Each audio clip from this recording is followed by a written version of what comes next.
Hello, my name is Omar Rampersad. It is November 28, 2016 at 2:26 p.m. in Toronto.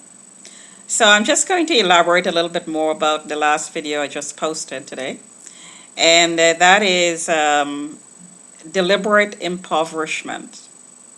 So as a result of the reports that I mentioned in my last video, that's part of the community targeting program, which is a community report that's being submitted to whatever agency that's receiving it. And because the reporting is negative, extremely negative, um, and that information is in the public arena, the target, in this case is me, cannot find a job.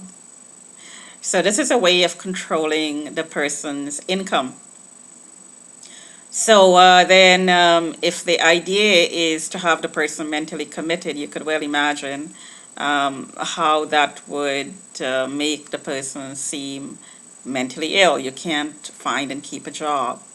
When in reality, what's going on is the reports that's being submitted about you by the people you come in contact with, whoever they are, is and the feedback from the public, which is purely negative. Keeping in mind, again, as a target, you're not supposed to grow. The idea of the community targeting program is control, so to keep the person at a certain level.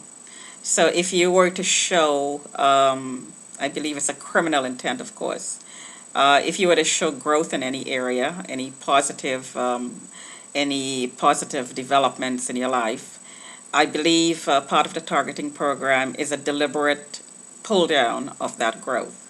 So the report that's submitted to whatever agency is a direct reflection of that. So if, for instance, you went and found a job and you're doing very well, then that report that's being submitted is going to reflect a lot of negative things about you in order for you to lose the job. So you get fired, in other words. So the community at large is going to participate. Well, I should say the community at large, the people who is taking part in it. Not everyone is, but a lot of people do take part in it. So they will submit feedback that will say just the opposite of all the good things that's coming about in the person's life as a result of having a good job and being stable and so on. So the criminal intent is to degrade the person, to bring the person back down, because as a target, you're not allowed to grow and you're not allowed to prosper and you're not allowed to live a happy life, which is, of course, against all your constitutional rights. Because life, liberty, and happiness, the pursuit of life, liberty, and happiness is part of your constitutional right. It's in the Constitutional Act. So if you're targeted by the community, it's illegal in that respect. So anybody who's taken part in these reporting is not only defaming you, but they're committing an illegal act. At the moment, as I mentioned, because of these reports, to which I am not given the opportunity to reply to defend myself, there's no due processing. So the reports are being submitted without my given the opportunity to defend myself. So it is defamation, since the information is in the public arena. And even if it is submitted to a body that's in a system somewhere that's not available to the public, but that information is being leaked to the public, it's still defamation and life endangerment. So at the moment, of course, we're out of a job and finding a hard time finding one. And it is my belief that it is a direct result of this reporting by the community. So lost wages, who's responsible for it? It's a really good question. Who's submitting the reports? Who are the monitors? Who are the stewards? What's the content of the report that's depicting me in a criminal manner?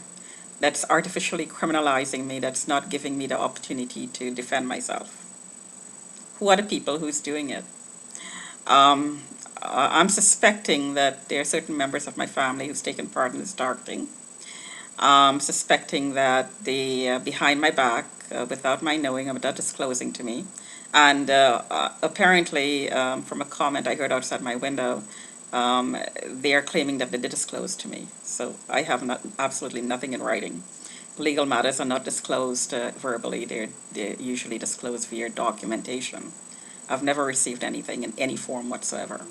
So as I was saying, I do believe they went behind my back without disclosing to me that, and tried to have me declared mentally incapacitated. Whether it was done formally or informally, I'm not sure. But that information is in the public arena, and information with regard to my mental health, my mental capacity, I'm mentally retarded, I believe I heard the claim was. I'm developmentally retarded. So all these sorts of things are being reported on. These are opinions, of course. I am getting therapy for the stress related to this process. So, it will definitely affect the way you feel.